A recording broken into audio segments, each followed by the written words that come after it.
You know what no one tells you?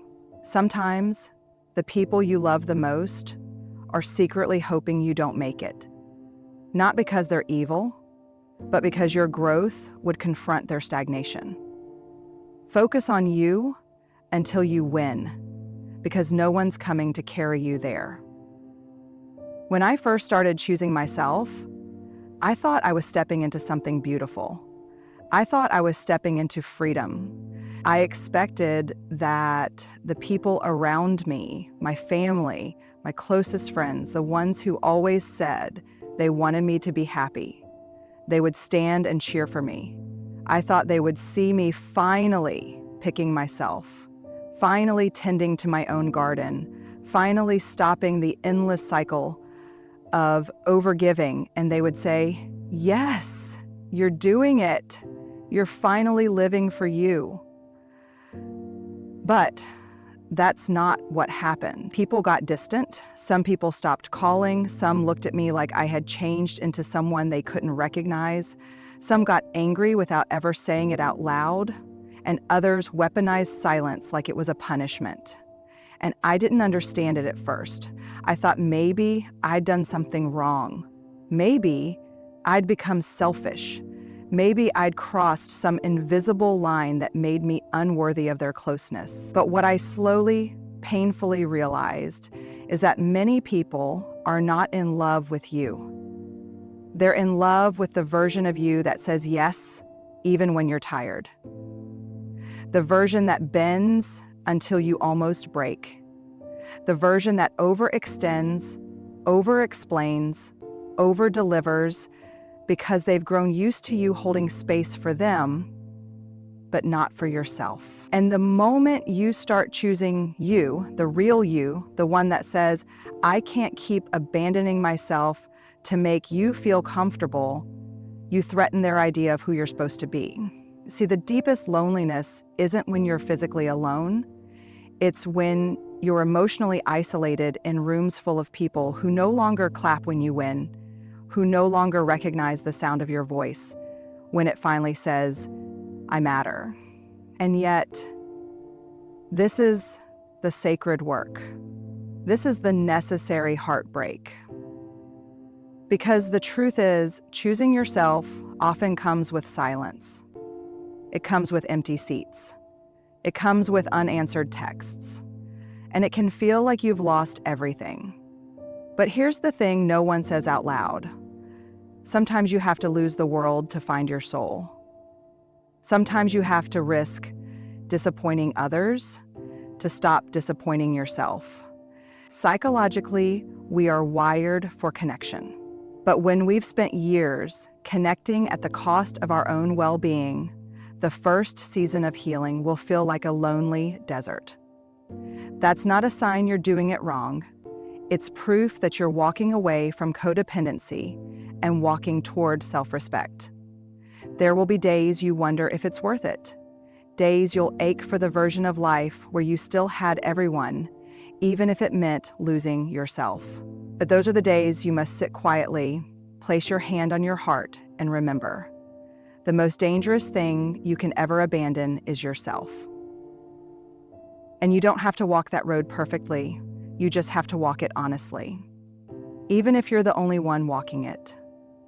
There was a time in my life when I truly believed that hard work, loyalty, and love would automatically earn me support. I thought that if I showed up for people, if I celebrated their wins, if I stood beside them in their lowest valleys, surely they would show up for me too.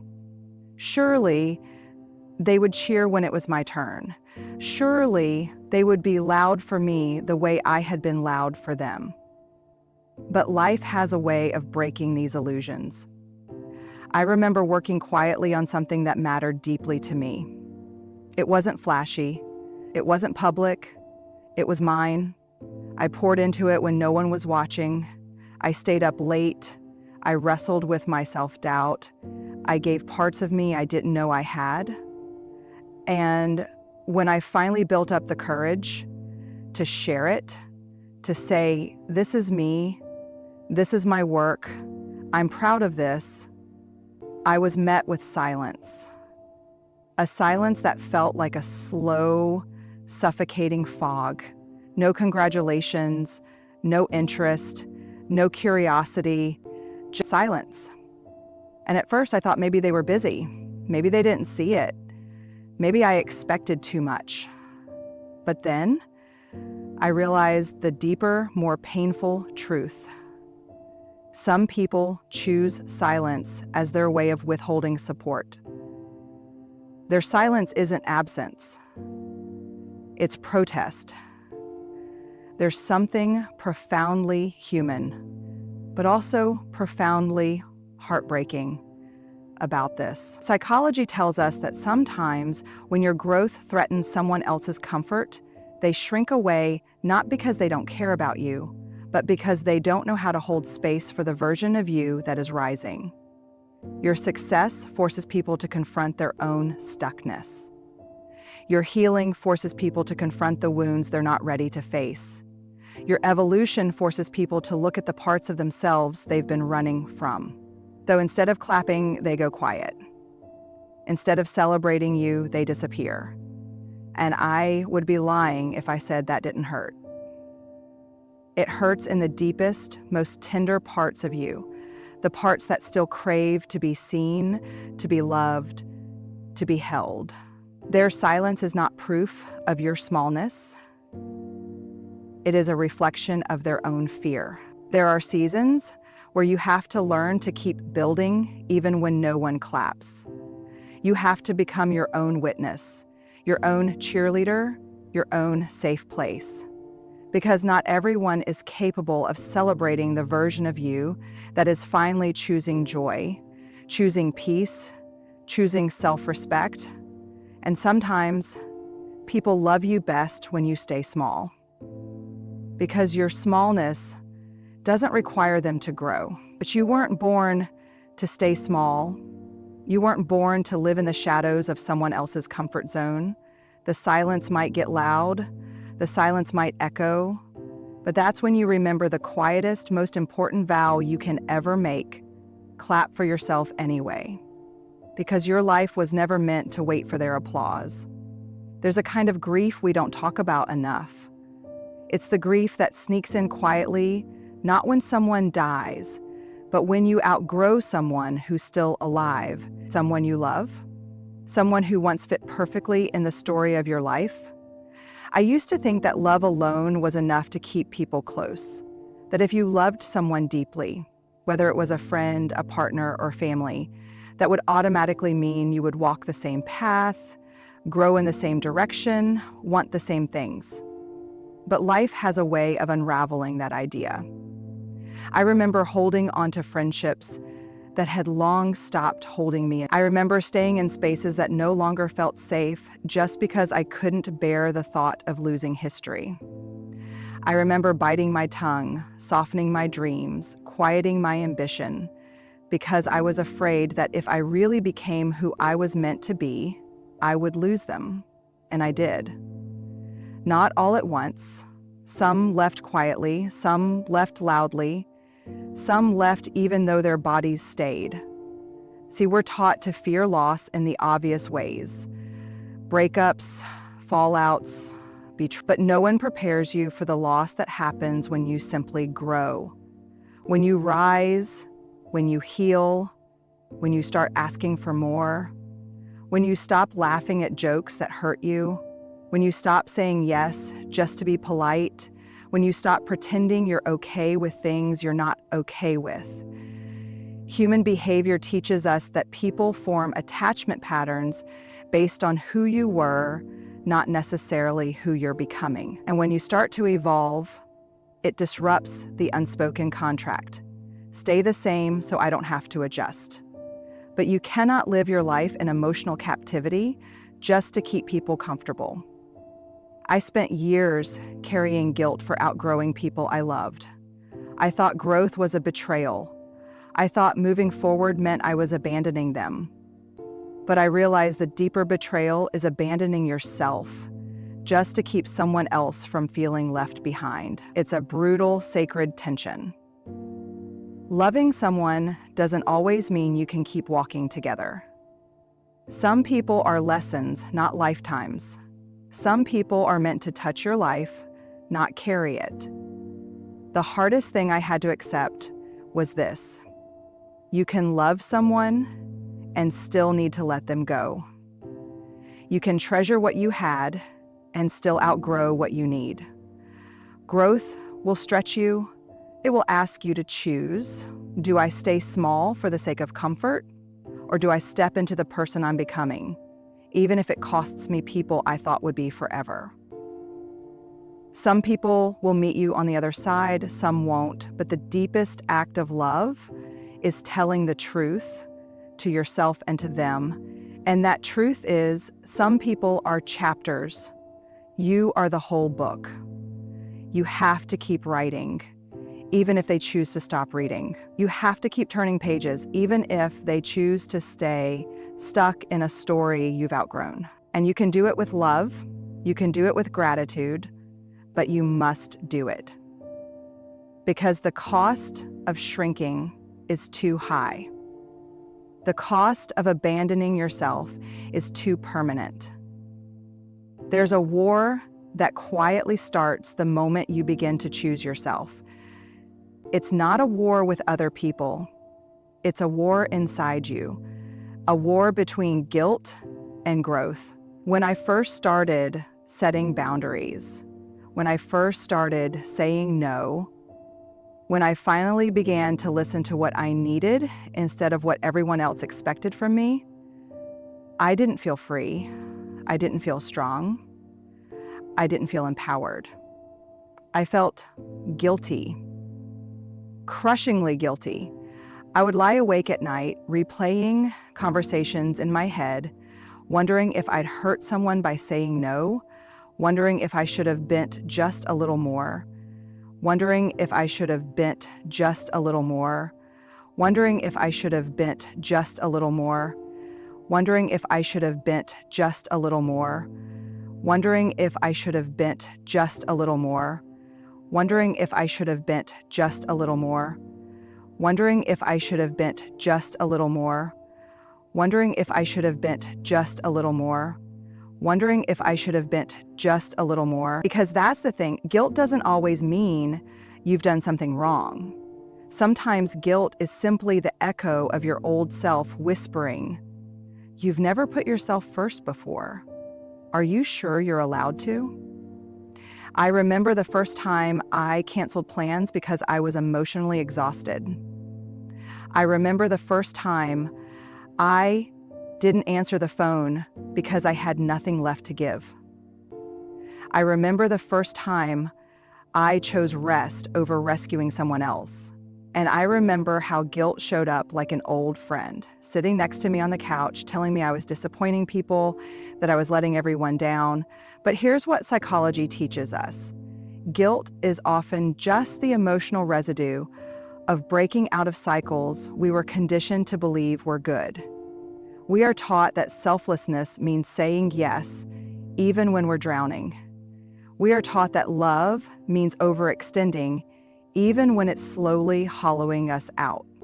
We are taught that being a good friend, a good daughter, a good partner means you don't put your needs first. And when you challenge those beliefs, when you finally step back and say, I can't keep betraying myself to keep these roles alive, guilt will scream. Because guilt is the body's signal that you're doing something unfamiliar, not something wrong. And the old version of you, the one who always overgave, always overperformed, always sacrificed, is terrified of being replaced. That part of you is still clinging to the belief that if you stop giving, people will stop loving you. But here's the brutal truth. If someone's love for you depends on your self-abandonment, it was never love. It was convenience. The war between guilt and growth is one of the hardest battles to fight, because guilt feels like the moral high ground. It makes you believe you're a bad person for choosing yourself. But guilt is not the compass. Guilt is the ghost of your conditioning. What I've learned is that real growth often feels uncomfortable because you're no longer operating from old familiar patterns. You're starting to listen to your own voice instead of the noise around you. You're starting to honor your own needs instead of constantly tending to everyone else's garden. And yes, it feels lonely. And yes, it feels heavy. And yes, you will question yourself 1,000 times along the way. But you cannot heal if you are still addicted to pleasing. You cannot grow if you are still addicted to being liked. And you cannot become whole if you are still addicted to being needed. There will be a moment, maybe in the quiet of your room, maybe in the middle of a hard decision, when you'll have to choose. Do I choose guilt and stay in who I was? Or do I choose growth and step into who I'm becoming? The guilt is temporary. The regret of abandoning yourself is permanent. It's not your job to carry what was never yours to hold. Let that weight fall off your shoulders. Let that guilt burn away in the fire of your becoming. You don't have to earn your worth. You just have to stop apologizing for claiming it. There was a season in my life when everything I was doing felt invisible. I was waking up early, staying up late, fighting private battles that no one else could see. I was quietly building the life I dreamed of, quietly working on healing what no one else even knew was broken, quietly showing up for myself in ways that weren't loud, weren't glamorous, and didn't come with recognition. And the hardest part, no one noticed. No one asked. No one said, I see you. I see how hard you're trying. It was like I was building in the dark, like I was pouring my heart into something that nobody else thought was important. There were days I questioned myself, why am I doing this? What's the point if no one even cares? If no one even claps? There's a quiet ache in feeling unseen, especially when you've been the one who always showed up for everyone else. But the deeper, harder truth I had to face was this: I wasn't building for them. I wasn't healing for them. I wasn't growing for them. I had to learn that the most sacred things you'll ever build are the ones no one claps for. Your self-worth, your resilience, your peace. And it's humbling to realize how addicted we are to being seen. It's humbling to notice how much of our energy is sometimes driven by the hope that someone will finally say, you're enough now. You've made it. I'm proud of you. But human behavior shows us that intrinsic motivation, doing something because you believe in it, is what sustains people when the applause stops, when the room is silent, when your efforts feel like they're vanishing into thin air, when your growth is too slow, too personal, too quiet for anyone else to even notice. That's when you must keep building. Because here's the thing no one tells you. Not everyone is supposed to see your progress. Not everyone will understand your journey. Some people will overlook you simply because what you're building threatens the version of them that refuses to grow.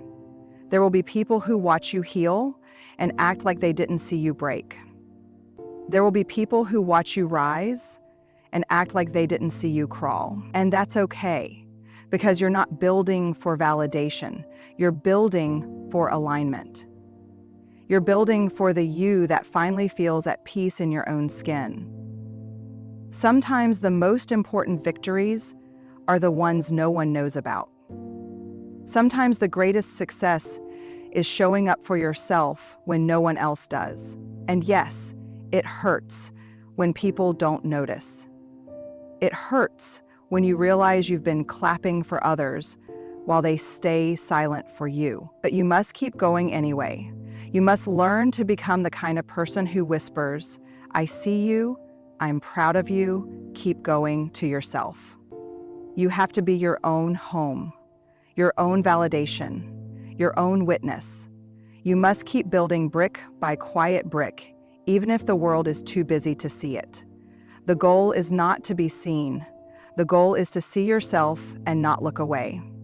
Because one day, you'll stand in the life you built and realize you weren't invisible. You were just busy becoming someone who no longer needs to beg for permission to exist. And that's the win that truly matters. Focus on you until you win. Not out of revenge, not out of bitterness, but because your healing, your joy, your peace are the loudest answers you can ever give to a world that wanted you small. And you know what? You were never meant to fit in. You were born to break pattern. Keep going. Your future self is already standing there, arms wide open, waiting to thank you.